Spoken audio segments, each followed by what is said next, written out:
As we post this video, it is the week of Easter 2024, so it is time for this year's Easter episode, which is going to be about our recent visit to the Billy Graham Library in Charlotte, North Carolina. We are going to show you some highlights from the library featuring a museum about Billy Graham's life and ministry, give you a peek inside Reverend Graham's childhood home, and take you to the gravesites of Billy Graham and his wife Ruth. Billy Graham, if you're not aware, was worldwide the most well-known Christian evangelist of the last 100 years. He was well known for holding a series of revival meetings known as crusades in arenas and stadiums the world over, drawing huge crowds to hear him share the gospel of Jesus Christ. Our exploration of the library starts with an experience called the Journey of Faith, which starts inside the big barn-shaped building. That building is really just the entrance to a 90-minute tour of the museum space, which starts with a talking animatronic cow that introduces the tour. The cow's name is Bessie, and the reason we are in a barn listening to a cow is that Billy Graham was born and raised on a dairy farm in Charlotte, North Carolina. Bessie the cow talks about seeing Billy grow up on the farm. Apparently, at the time, Billy went by the nickname Billy Frank, a shortened form of his full name, William Franklin Graham. After listening to this kid-friendly introduction, we sat to watch a short introductory video to set the stage amidst some artifacts from the Graham dairy farm. The video concludes with a welcome by Billy's son, the Reverend Franklin Graham.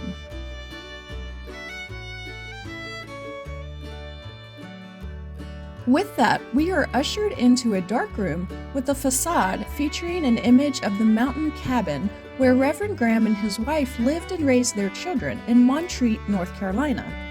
Suddenly, the cabin facade went dark and became a screen where a quick overview of Billy's life was shared.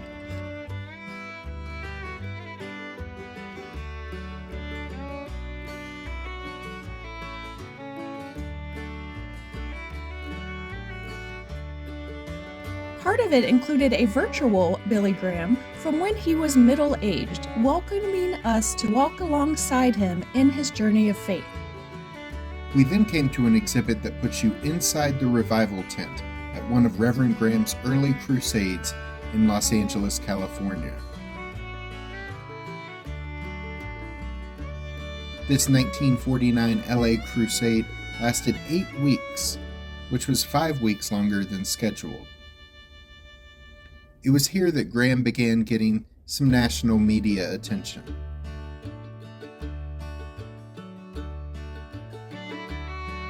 It was in this tent where we learned a bit about the start of Billy's career in the ministry. One of his early jobs was as a full-time traveling evangelist for a group called Youth for Christ. In 1950, he started the Billy Graham Evangelistic Association, an organization that still exists, with headquarters right next door to the Billy Graham Library in Charlotte. That same year, he also launched a weekly radio program called Hour of Decision. The next room of the tour is themed to look like the living room of Billy and Ruth Graham's Montreat, North Carolina cabin home. There are family pictures and Ruth's wedding dress. The German inscription above the fireplace reads, "A mighty fortress is our God." Ruth grew up the daughter of missionaries in China and planned to go back to China as a missionary herself once she finished Bible college. But instead she fell in love with Billy Graham and raised a family with him, though it wasn't always easy with Reverend Graham on the road so often. The next room featured information about Graham's many media appearances, including his radio show, television interviews, and televised crusade services. He's considered a pioneer in using all these various technologies to preach the gospel, as well as in using the internet for the same purpose.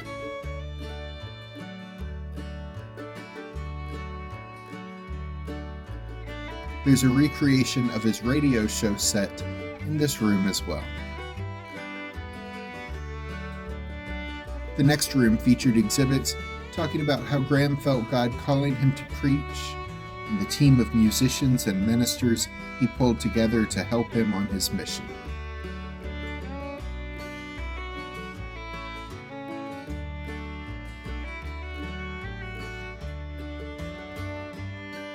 I liked this display, which tells the story of how God used an unknown shoe salesman who taught a Sunday school class to lead a young man to Jesus in 1855.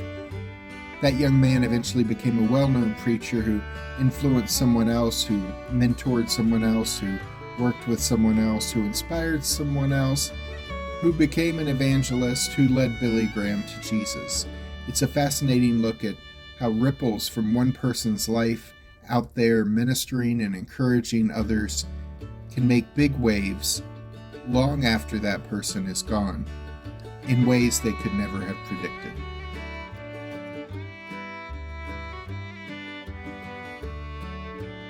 There is an exhibit about how Billy Graham was a pastor to presidents. Regardless of party affiliation, Graham met with and prayed with every president who wished to do so. And they all wished to do so, from Harry Truman in 1950 through to Donald Trump.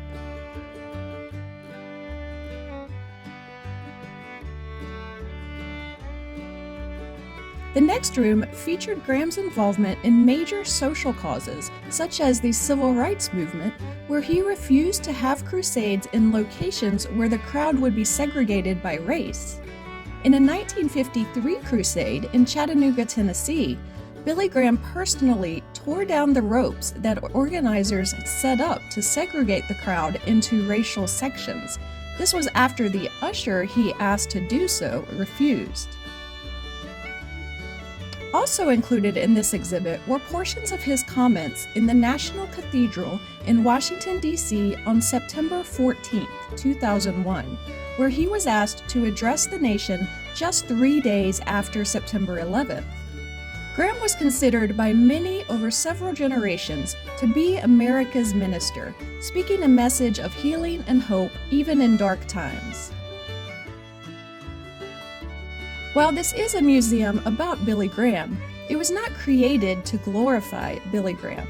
It was created to communicate the same message that Graham preached for 60 years and that many of us celebrate each Easter, that God loves us, that we are sinners and that sin separates us from God and leads to not just physical but spiritual death, that God sent his son Jesus to die in our place to take away our punishment so that we could be reunited with God, and accepting that through faith we can have an eternal relationship with God. The Billy Graham Library was built as an ongoing crusade to share with future generations the message that a preacher who is no longer with us shared with millions during his life.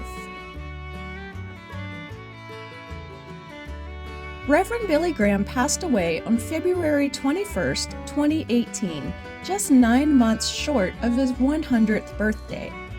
We will show you his gravestone, where his remains were laid to rest, in a few moments. But on the drive in a hearse from his Montreat home to this library where his funeral was held and where he was buried, thousands lined the streets along the 130-mile journey to say goodbye to North Carolina's favorite son.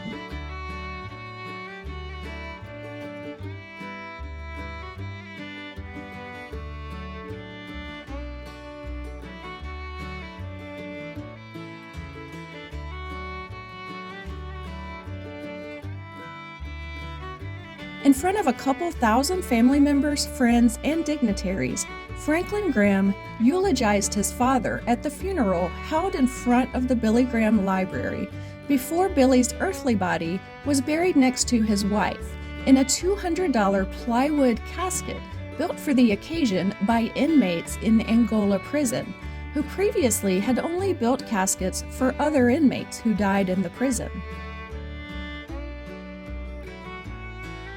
While the museum itself is free to visit, there's a gift shop which features lots of books written by Billy Graham, other Graham family members, and other notable authors, in addition to a wide variety of Bibles to choose from. They also have a good selection of Bible-related home decor, as well as souvenirs. We came home with some books and a magnet.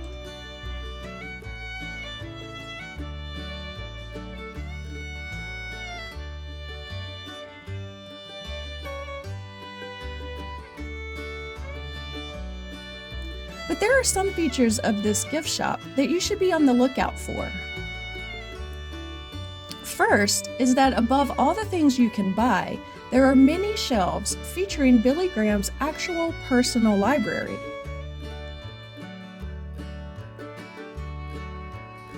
Next, in the shop, they have the actual podium that Billy Graham used at many of his crusades through the years. This is a cool photo op, as you can use your phone to get your picture standing at the podium where Billy Graham preached to so many. There's also a very cool 8-foot-tall bronze sculpture based on a story Jesus told called The Parable of the Sower.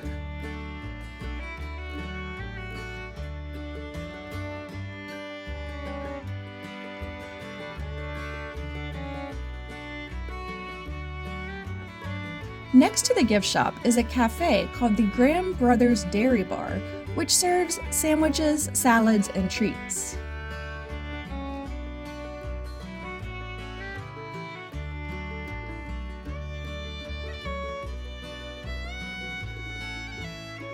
In front of the barn, you will find the Graham family home place. This home was built in 1927 for the Graham family, so that would have been when Billy was about 9 years old. This 2-story brick home was actually built a few miles east of where it currently sits at the library. It was part of the Graham's 300-acre dairy farm, which had about 70 cows. Billy Graham lived in this house until he left for college. Eventually, the house was taken apart brick by brick and moved to this site, where you can tour the first floor of the home.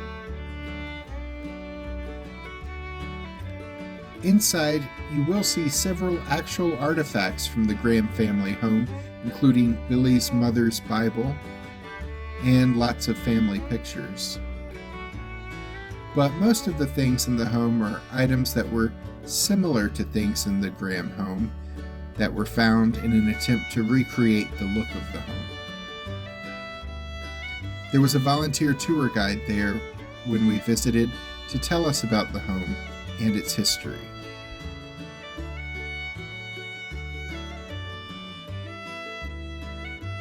A short walk away is the gravesite of Billy and Ruth Graham. Billy was once asked how he would like to be remembered, and he replied, "A preacher of the gospel of the Lord Jesus Christ," which are the only words on his tombstone other than his name and the dates of his birth and death.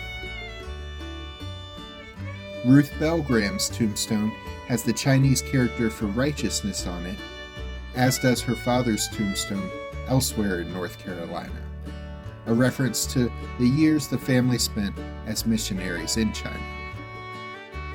The other inscription is a quote that Ruth saw on a road construction sign years ago that she thought would be appropriate for her tombstone. It says, "End of construction. Thank you for your patience." Longtime musicians at the Graham Crusades, Cliff Barrows and George Beverly Shea, are also buried nearby, along with Cliff Barrows' wife, Wilma. We had a lovely morning exploring the property at the Billy Graham Library. It's free to enter and it's open 6 days a week. We have not shown you everything you will experience here. There is a lot more to see. Our visit lasted about 3 hours, including a stop for a treat at the dairy bar.